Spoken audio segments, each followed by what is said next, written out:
Hello, कैसे हैं आप सब। मैं आपका मेंटोर एक बार फिर से आपके सामने उपस्थित हो गया हूं और साथ लेकर आया हूं लर्निंग्स विदाउट रूल्स का एक नया और फ्रेश सेशन। आपको पहले से पता है, बारी है वन वर्ड सब्स्टिट्यूशन की। 11वें एपिसोड के साथ उपस्थित हुए हैं। फटाफट तैयार होइए, मिलेंगे म्यूजिक के बाद।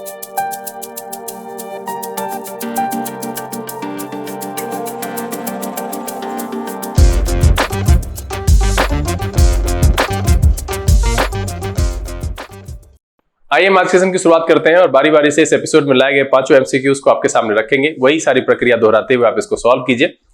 मैं बस आपसे इतना कहना चाहूंगा कि ये एपिसोड फिर से एक बार बहुत ही महत्वपूर्ण होने वाला है। इसमें 4 और 5 नंबर पर जो आने वाले वर्ड्स हैं वो उसमें से बहुत सारे ऐसे होंगे जो आपके लिए नए होंगे और बहुत कुछ नया यहाँ पर सीखने के लिए मिलेगा। तो सेशन में शुरू से अंत तक बने रहिएगा, भगा भगा करके नहीं देखिएगा। 10 से 15 मिनट का समय देकर के अगर आपको 20 शब्द सीखने के लिए मिलता है तो मुझे नहीं लगता है कि ये कोई घाटे का सौदा है।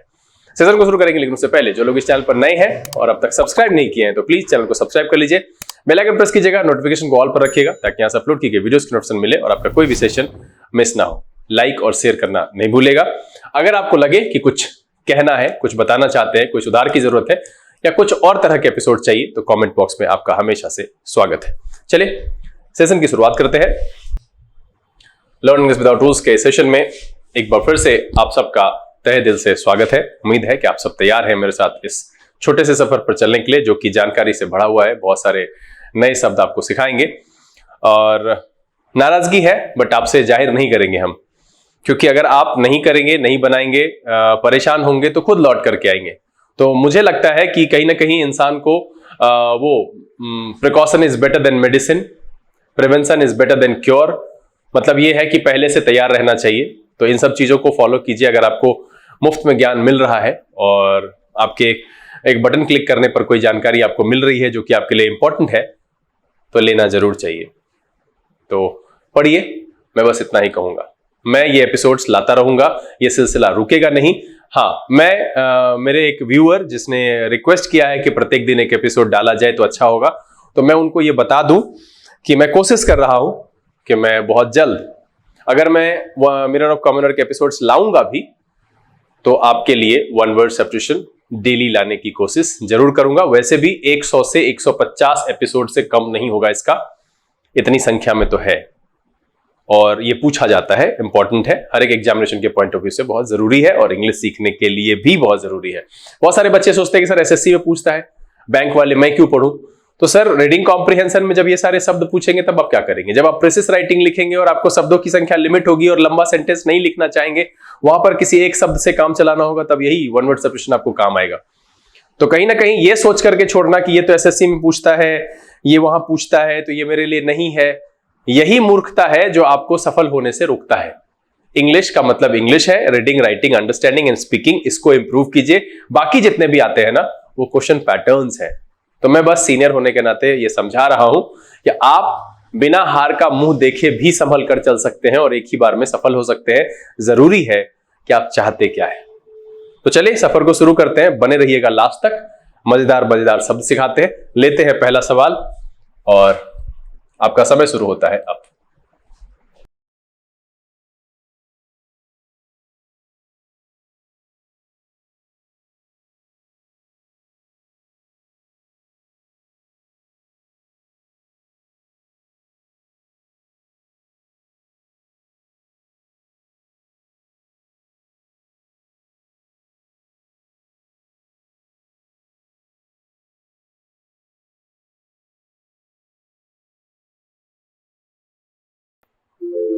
चलिए, समय समाप्त हो चुका है। अब देखा जाए इसमें क्या कह रहा है। इसमें कह रहा है a person who opposes war और यूज ऑफ मिलिट्री फोर्सेस। मतलब ऐसा इंसान जो मिलिट्री फोर्सेस के इस्तेमाल और वॉर को अपोज करता है, उसका विरोध करता है, उस मत को नहीं मानता है कि कहीं पर भी युद्ध होना चाहिए या मिलिट्री फोर्स का इस्तेमाल होना चाहिए। तो पहला जो है ये है नार्सिसिस्ट। आप इसके बारे में जानते हैं ना, बड़ा ही फेमस वो एक समय में चला हुआ था, मैं इतनी सुंदर हूं मैं क्या करूं। तो ये एक नार्सिसिस्टिक पर्सनालिटी है, आत्ममुग्ध होना। आत्ममुग्ध होने का मतलब है कि someone who has too much admiration for himself और हरसेल्फ। मतलब है कि कुछ लोग नहीं होते ऐसे, आई नाम खड़ा हो गया, ऐसे खड़ा हो गया, अरे भगवान क्या बनाया है, जबरदस्त। मतलब वो अपने अपीयरेंस में ही खोया हुआ है उसके लिए और क्या लगता है? घोघरानी कितना पानी? कम है। मतलब जो भी सामने आया सब कम है, मैं इतनी सुंदर हूं, मैं क्या करूं। तो मतलब है नार्सिसिस्ट का मतलब होता है कि जिस आदमी को अपने विशेष करके अपीयरेंस से, अपने आप से बहुत प्यार हो, चाहे वो पुरुष हो या औरत हो, मतलब होता है आत्ममुग्ध, है ना, आवश्यकता से ज्यादा। तो वो सर है ना एक फेमस, बोले थे कि आप दीदी या भैया बीमार हैं, इलाज कराइए, ठीक है। नार्सिसिस्ट का मतलब क्या होता है? आत्ममुग्ध। अब देखिए फेटालिस्ट, इसका मतलब होता है अ पर्सन हु बिलीव्स और accept that events are decided by fate and can not be controlled. मतलब ऐसा इंसान जो ये मानता है कि दुनिया में होने वाली जितनी भी घटनाएं हैं वो भाग्य द्वारा तय होती है और इसको नियंत्रित नहीं किया जा सकता है। मतलब वैसा इंसान जो फेट में विश्वास रखता है, भाग्यवादी कहते हैं, है ना। मतलब ये है, उसको कहते हैं फेटालिस्ट। मतलब है अ पर्सन हु बिलीव्स और accept that events are decided by fate. मतलब जितनी भी घटनाएं हो रही है, जो भी हो रहा है उनके साथ या इस दुनिया में, ये सारा का सारा भाग्य डिसाइड करता है और इसे नियंत्रित नहीं किया जा सकता है। मतलब है कि भाग्यवादी कहते हैं या उसको कहते हैं दैववादी, जो ईश्वर द्वारा डिसाइड की गई चीजों को माना। कुछ भी हुआ तो कहते हैं भगवान की मर्जी है, भगवान ने ऐसा कहा है, भगवान के द्वारा ऐसा हो रहा है। तो ऐसे लोगों को कहते हैं फेटालिस्ट। अब देखिए पैसिफिस्ट, इसका मतलब होता है समवन हु अपोजेस वॉर और violence as a means of settling disputes. मतलब ऐसा इंसान जो कि वॉर और वायलेंस को नकारता है किसी भी विवाद को सेटल करने के उपाय के तौर पर। मतलब सीधा सीधा ये हुआ कि जो मिलिट्री फोर्सेस और युद्ध के अप्लाई करने को अपोज करता है उसको कहते हैं पैसिफिस्ट। एक है फासिस्ट। फासिस्ट का मतलब होता है जो फांसीवादी जो शासन पद्धति है उसको मानता है। जैसे कि इसके जनक वो मुसोलिनी को माना जाता है और हिटलर को माना जाता है। कह रहा है कि एन एडरेंट ऑफ फैसिज्म, जो फैसिज्म के थ्योरी को मानता है, ठीक है। Other right wing authoritarian views relating to और कैरेक्टरिस्टिक ऑफ फैसिज्म। मतलब है फांसीवाद को मानने के लिए मतलब यह है कि मुसोलिनी और हिटलर के द्वारा, जो विशेष करके मुसोलिनी के द्वारा जो सिस्टम डेवलप किया गया और वो जिस तरीके का शासन था, फांसीवाद एक तंत्र है, एक सिस्टम है, उसको मानने वाले को कहते हैं फैसिस्ट, है ना। उसको जो मानता है, जैसे कार्ल मार्क्स की चीजों को मानने वाले को कहते हैं मार्क्सिस्ट, कम्युनिज्म को मानने वाले को कहते हैं कम्युनिस्ट, उसी तरीके से यहां पर है फासिस्ट, यानी फांसीवादी तंत्र को मानने वाले को कहते हैं फासिस्ट। तो इसमें जो मेरा आंसर दिख रहा है वो है आपका पैसिफिस्ट। आंसर नंबर सी है कि वैसा इंसान जो मिलिट्री फोर्सेस और युद्ध को किसी भी विवाद के सेटलमेंट के तौर पर उपयोग करने से मना करता है, जो विरोध करता है कि उसका उपयोग नहीं होना चाहिए। तो यहां पर क्या आ गया? पहला नार्सिसिस्ट मतलब होता है आत्ममुग्ध। फेटालिस्ट का मतलब होता है वो इंसान जो भाग्यवादी होता है, जो यह मानता है कि इस दुनिया में होने वाली हर चीज भाग्य द्वारा तय होती है और इसे कंट्रोल नहीं किया जा सकता है। पैसिफिस्ट का मतलब होता है कि वो इंसान जो मिलिट्री फोर्सेस और युद्ध को अपोज करता है, और फैसिस्ट का मतलब होता है जो फांसीवादी सिस्टम को मानता है। चलिए अगला सवाल, और आपका समय शुरू होता है अब।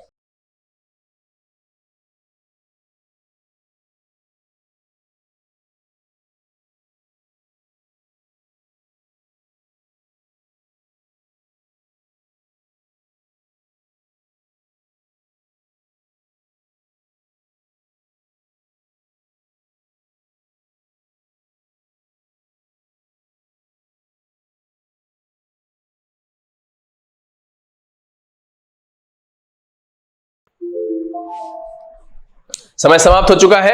अब यहां क्या कह रहा है? Violation of that which is Holi and sacred. मतलब है कि जो पवित्र हो और सेक्रेड हो उसको वायलेट करने की कोशिश, मतलब उसमें कुछ अपवित्रता फैलाना या उसको नहीं मानना। Violation of that which is Holi and sacred. अब देखिए पहला है मिलेवोलेंट, इसका मतलब होता है हैविंग और showing desire to harm other people, है ना। यहां पर देखिए एक माले एक रूट वर्ड है और ये नेगेटिव रूट वर्ड है, इसका सेंस नेगेटिव होता है। जैसे मैल फंक्शन कहते हैं, मैल न्यूट्रिशन कहते हैं, वहां पर देखिए कुपोषण होता है। मैल फंक्शन होता है जब फंक्शन में खराबी आती है तब कहते हैं मैल फंक्शन। उसी तरह से यहां पर है मैलवोलेंट, इसका मतलब है हैविंग और showing a desire to harm other people, मतलब है द्वेषी या द्वेषपूर्ण। उसका बाद सैक्रिलेज, इसका मतलब होता है an act of treating a Holi thing place without respect, है ना, कि किसी भी पवित्र चीज को या जगह को बिना रिस्पेक्ट के ट्रीट करना। ब्लेसफेमस बिहेवियर हो जाना, उसका करना, कलंकित व्यवहार करना। The act of depriving something of its sacred character, है ना। मतलब यह है कि अपवित्रीकरण, किसी चीज को अपवित्र कर देना, जो पवित्र है उसको उस तरीके से ट्रीट नहीं करना, उसका रिस्पेक्ट नहीं करना, उसको कहते हैं सैक्रिलेज। मतलब है an act of treating a Holi thing और प्लेस विदाउट रिस्पेक्ट। बहुत आसान है इसको इस तरीके से याद रखना। ये वाला हिस्सा जो शुरुआत में बताया मैंने, ये यहां तक, इसको याद रखिए कि an act of treating a Holi thing और प्लेस विदाउट रिस्पेक्ट, मतलब ये है सैक्रिलेज। बिजार, बिजार का मतलब होता है वेरी स्ट्रेंज और अनयूजुअल, कॉन्स्पिक्यूअसली और ग्रॉसली अनकन्वेंशनल और अनयूजुअल, जो अपरंपरागत हो और अनयूजुअल हो, स्ट्रेंज हो, विचित्र हो, अनोखा हो, उसको कहते हैं बिजार। क्या कहते हैं? विचित्र या अनोखा के लिए इस्तेमाल करते हैं बिजार। अब है इनिक्विटस, इसका मतलब होता है वेरी रॉन्ग एंड अनफेयर। इनिक्विटस का मतलब होता है वेरी रॉन्ग एंड अनफेयर, मतलब है अन्यायपूर्ण। कुछ भी अगर अन्यायपूर्ण है उसके लिए हम कह सकते हैं इनिक्विटस। तो यहां पर जो मेरा सवाल है, violation of which is Holi and sacred, इसके लिए सैक्रिलेज शब्द जो है वो यहां पर परफेक्ट मैच है और इसीलिए इसका जवाब जो है वो है आंसर नंबर बी। सैक्रिलेज का मतलब होता है an act of treating a Holi thing और प्लेस विदाउट रिस्पेक्ट, मतलब है अपवित्रीकरण। जो पवित्र स्थान है, पवित्र स्थल है, उसको बिना रिस्पेक्ट के ट्रीट करना। मतलब है कहीं मंदिर में चप्पल जूता पहने हुए, मतलब जहां जिस तरीके से जो नियम है कि भैया ये पवित्र स्थान है, इसको ऐसे ही ट्रीट करना चाहिए, इसको रिस्पेक्ट पे करना चाहिए, वो नहीं करना, उसको कहते हैं सैक्रिलेज। फिर बिजार का मतलब अनोखा या विचित्र है और इनिक्विटस का मतलब होता है अन्यायपूर्ण। चलिए अगले सवाल की तरफ बढ़ते हैं और आपका समय शुरू होता है अब।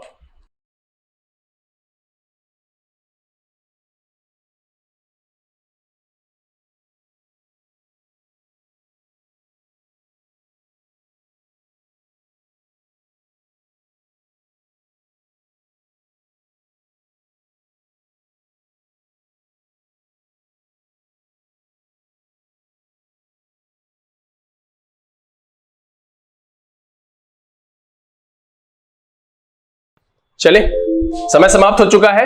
क्या कह रहा है? अ post with little work but high salary.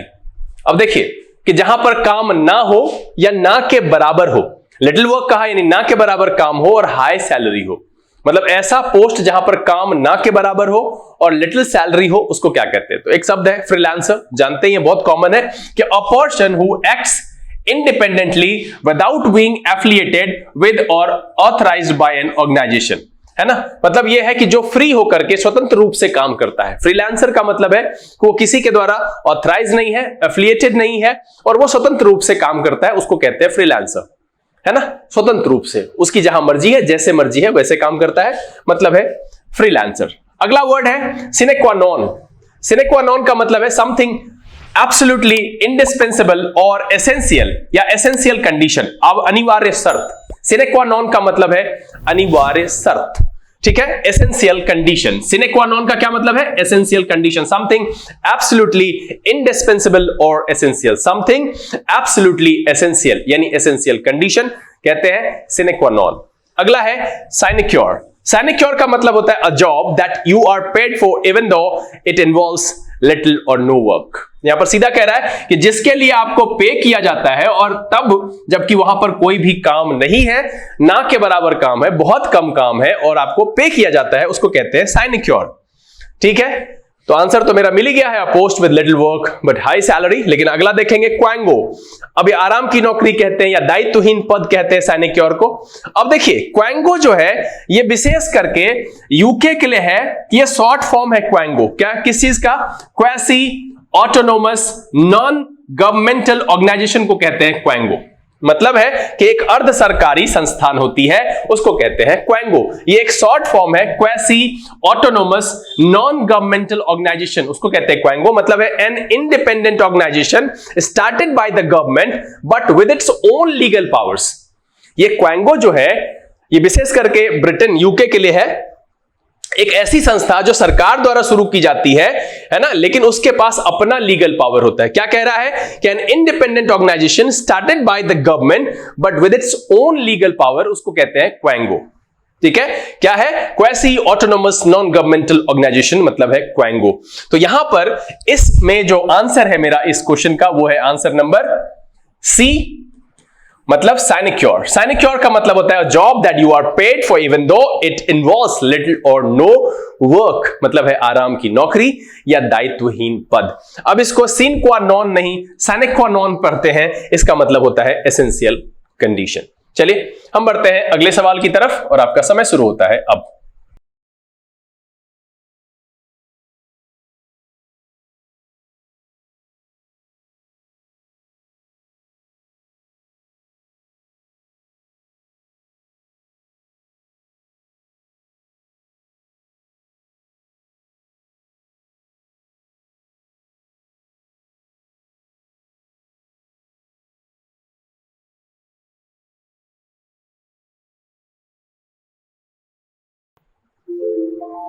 चले समय समाप्त हो चुका है। कह रहा है regular users of places restaurants etc, मतलब है किसी जगह का रेस्टोरेंट्स का उपयोग करने वाले को क्या कहते हैं? Regular users. तो आप कह सकते हैं कस्टमर्स, ग्राहक, है ना, उसके लिए तो वही है। तो पहला है क्लाइंट। क्लाइंट किसको कहते हैं? अ कस्टमर और समवन हु रिसीव्स सर्विसेज, मतलब उसको कहते हैं क्लाइंट। किसको कहते हैं? जो सर्विस रिसीव करता है, मतलब है ग्राहक या उपभोक्ता। अब है क्लाइंटल। क्लाइंटल का मतलब होता है all the customers of a business when they are considered as a group. Clientele का मतलब होता है ग्राहक वर्ग, उपभोक्ता वर्ग, ग्राहक गण। मतलब यह है कि ग्रुप ऑफ कस्टमर्स आप कह सकते हो, क्लाइंटल कहते हैं। ऑफन का मतलब जानते हो, मेनी टाइम्स, फ्रिक्वेंटली, बहुत ही आसान है। यूसेज का मतलब होता है वही उपयोग, रिवाज, व्यवहार। बहुत अच्छा है। The way a particular word in a language और a language in generally used और the way something is treated और यूज्ड, मतलब है उपयोग करना, उपयोग, रिवाज, रीति, व्यवहार, चलन, इसको कहते हैं यूसेज। ये यूज से अलग उपयोग होता है। ठीक है, तो यहां पर जो है क्लाइंटल मेरा आंसर है कि ग्राहकों के समूह को हम क्या कहते हैं? क्लाइंटल कहते हैं। और इसका मतलब आंसर जो है बी है कि रेगुलर यूजर्स ऑफ प्लेसेस और रेस्टोरेंट्स मतलब होता है क्लाइंटल, मतलब है ग्राहक वर्ग या उपभोक्ता वर्ग। चलिए हम बढ़ते हैं आखिरी सवाल की तरफ और आपका समय शुरू होता है अब।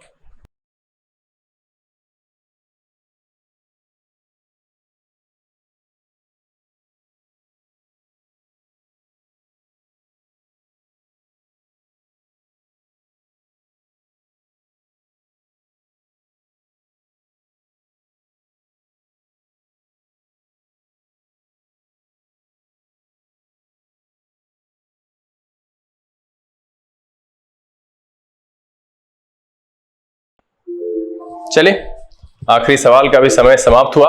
कह रहा है a man who collects old and new coins, ऐसा इंसान जो पुराने और नए सिक्के जमा करता है। एक है जियोलॉजिस्ट। जियोलॉजिस्ट का मतलब होता है जो जियोलॉजी की स्टडी करता है, उसको जियोलॉजिस्ट कहते हैं, भूवैज्ञानिक कहते हैं। न्यूमिस्मेटिस्ट। न्यूमिस्मेटिस्ट का मतलब होता है अ पर्सन हु कलेक्ट्स और स्टडीज कॉइन्स एंड मेडल्स, मतलब है मुद्रा शास्त्रज्ञ, है ना। अ पर्सन हु कलेक्ट्स और स्टडीज कॉइन्स एंड मेडल्स। तो मेरा आंसर तो यहां मिल गया, लेकिन इससे पहले मैंने इसके बारे में आपको जानकारी दी है। आर्कियोलॉजिस्ट मतलब होता है पुरातत्ववेत्ता, है ना, specialist in archaeology, the scientific study of prehistoric peoples and their cultures by analysis of their artefacts, inscription, monuments etc। Archaeologist का मतलब होता है पुरातत्ववेत्ता, और है जूलॉजिस्ट का मतलब होता है a person who scientifically studies animals, मतलब है जीव विज्ञानी कहते हैं। इसमें यह शब्द नया है। न्यूमिस्मेटिस्ट मतलब होता है ऐसा इंसान जो कि सिक्के जमा करना जिसको पसंद है, उसका अध्ययन करना पसंद है, मेडल्स का भी अध्ययन करना पसंद है। A man who collects old and new coins मतलब होता है न्यूमिस्मेटिस्ट। तो इसका जो आंसर है वो क्या है? आंसर है इसका बी, मतलब है a man who collects old and new coins, मतलब है न्यूमिस्मेटिस्ट। उम्मीद तो ये है कि ये सेशन, जो एक छोटा सा सेशन आपके सामने रखा, इसमें बहुत सारे नए वर्ड्स आपको सीखने के लिए मिले और आपने इस सेशन को पूरी तरह से मेरे साथ यहां तक चलकर एंजॉय किया है और सारे वर्ड्स को नोट डाउन भी कर लिया है। समय है यहां पर आपके लिए कि आप पिछले एपिसोड्स को एक बार रिवीजन कर लें, फिर आप इसे बंद करके किसी दूसरे कार्य को करें या फिर जो आप करना चाहते हैं वो करें। क्योंकि मैंने हमेशा से कहा है कि पढ़ाई का जो तीसरा चरण है, पढ़ना, याद करना और दोहराना, वो दोहराना बहुत जरूरी है, क्योंकि जो आप अर्जित करते हैं वो आप बरकरार न रख सकें तो पीछे की गई मेहनत बेकार हो जाती है। इसलिए बहुत जरूरी है कि आप एक बार रिवीजन करें, तभी आप इसे बंद करें। बहरहाल उम्मीद तो ये है कि ये छोटा सा सेशन आपको पसंद जरूर आया होगा। अगर ये वीडियो अच्छा लगा आप इसे लाइक कर दें। अगर आपने चैनल सब्सक्राइब नहीं किया है तो प्लीज सब्सक्राइब कर लीजिए। बेल आइकन प्रेस करने के बाद नोटिफिकेशन को ऑल पर रखिएगा ताकि यहां से अपलोड की गई वीडियोस आप तक पहुंचे और कोई भी सेशन मिस ना हो। समय यहां से बिता लेने का, बहुत जल्द इस तरह के इन्फॉर्मेटिव वीडियोस के साथ फिर आपके सामने उपस्थित होंगे। तब तक के लिए आप घर में रहिए, अपना और अपने परिवारजनों का ख्याल रखिए। पढ़ाई लिखाई जरूर से कीजिए क्योंकि ये जीवन का सबसे अभिन्न अंग है। Learning without rules, this is BK Singh signing off. Keep reading, keep practicing. Thank you. God bless you.